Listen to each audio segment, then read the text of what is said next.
Rakibin tüm taşları yerli yerinde. Hiçbir açık yok. Ama Tal için bu bir sorun değil. Çünkü birazdan öyle bir hamle yapacak ki tahtadaki düzeni yerle bir edecek. Hazırsanız oyuna başlayalım.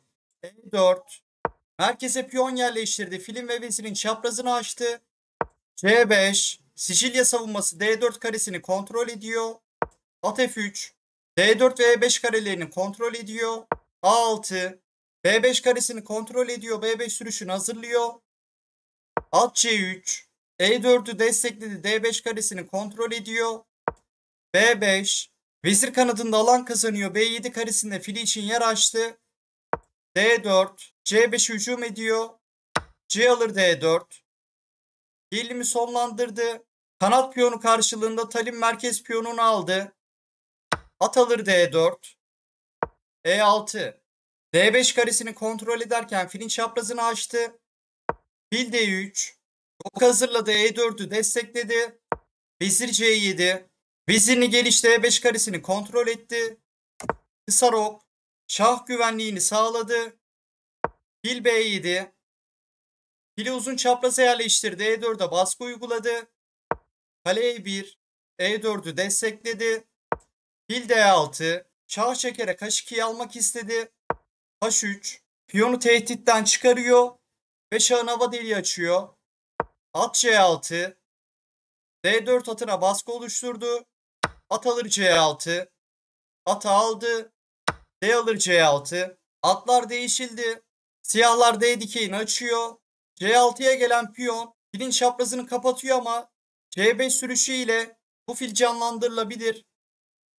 Vezir G4. Koyu renkli filin yokluğunda G7'yi istedi. At E7. G7'yi feda ediyor. Çünkü siyahlar uzun rok atacak. Ve açılan G dikeyinden şahı hedef alacak. Vezir alır G7.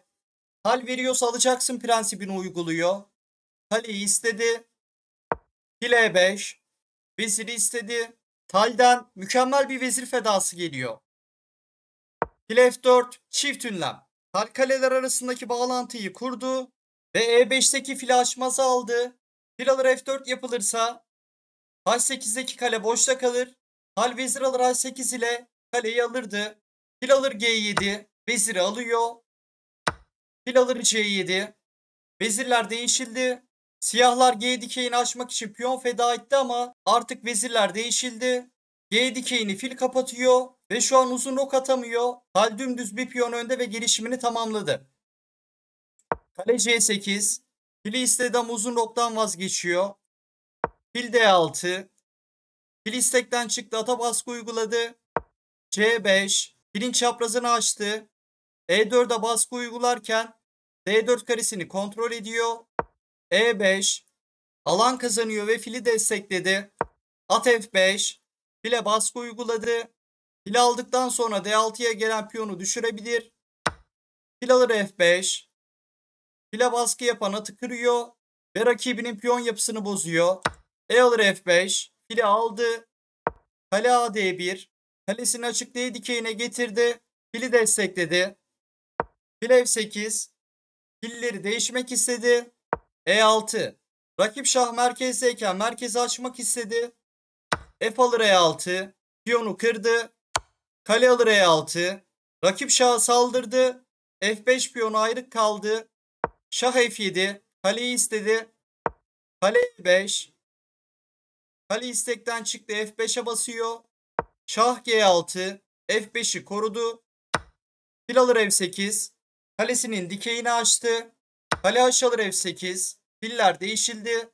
At E2. Mikhail Tay at manevrasına başlıyor. Şah F6. Kaleyi istedi. F4. Kaleyi destekliyor. Kale F D8. Kaleleri değişmek istedi. Kale alır D8. Kale alır D8. D dikeyinin kontrolü siyahlarda. At G3. F5'e olan baskıyı artırdı. Kale D1. Şah çekti. Şah H2. Şah tehditten çıktı ama siyahlar bu konumda kale D2 hamlesiyle C2 ve G2'ye basabilirdi. Kale D5. Siyahlar fırsatı kaçırıyor ama C5'i korudu. Kale alır D5. Fil alır D5. Kaleler değişildi. A2 istek altında kaldı. Ata fil oyun soluna geçildi. Hal bir piyon önde. A3 piyonu istekten çıkardı. A5 alan kazanıyor. At F1 at E3 karesine bakış atıyor. B4 A3'e saldırdı. Hal piyonlara dokunmuyor. At E3 fili istedi. Fil F7 fil istekten çıktı. G4 F5'i kazanmak istedi. F alır G4. H alır G4. Halin şah kanadında 2'ye 1 piyon üstünlüğü var. H6 G5 karesini kontrol ediyor. Şah G3 şah piyonlarını destekliyor. Şah G6 H6'yı destekledi. Şah F3 hal şahını aktifleştiriyor. Şah F6 şah E4 hal şahını merkezileştirdi. Fil G8 fil H7 şah çekebilir. At D5 şaha saldırdı.